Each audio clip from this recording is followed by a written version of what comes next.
আসন যেগুলো চেয়ারে বসে করা যায়, এগুলোকে চেয়ার আসন বা চেয়ার পোজ বলে। বয়স্কদের জন্য ভীষণ উপকারী এই আসনগুলি। যাদের হার্টের প্রবলেম আছে, বিপি বেশি, সুগার আছে, তারা কিন্তু এই আসনগুলো চেয়ারে বসেই করতে পারেন এবং শরীরকে সম্পূর্ণ ফিট রাখতে পারেন।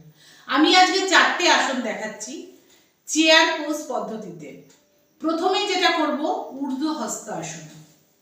পা দুটোকে জোড়া করছি, দুটো পা হাঁটু সম্পূর্ণ জোড়া, শ্বাস নিতে নিতে হাত দুটো উপরে।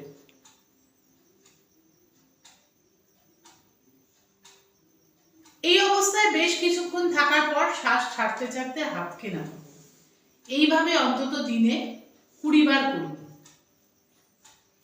সেকেন্ড যে পোজটা দেখাচ্ছি, মার্জার আসন বা ক্যাট পোজ। হাত দুটোকে হাঁটুর ওপর দিয়ে পিঠটাকে আমি ভেতরে ঢুকিয়ে দিই।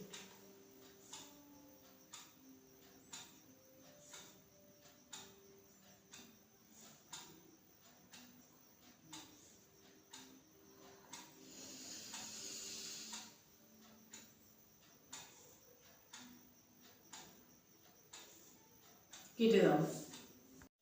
দ্বিতীয় যেটা দেখাচ্ছি, মার্জার আসন বা ক্যাট পোজ।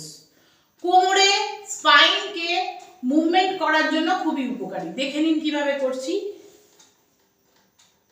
আমি মাথাকে গুজে দিচ্ছি, পিঠ আমার উঠে যাচ্ছে ওপরের দিকে, কুঁজো হওয়াটাই।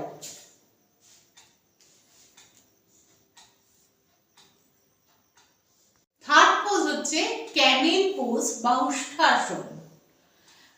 খুবই কঠিন আসন, কিন্তু চেয়ারের পদ্ধতিতে খুব সোজা হয়ে যাচ্ছে। দেখে নিন কি করছি।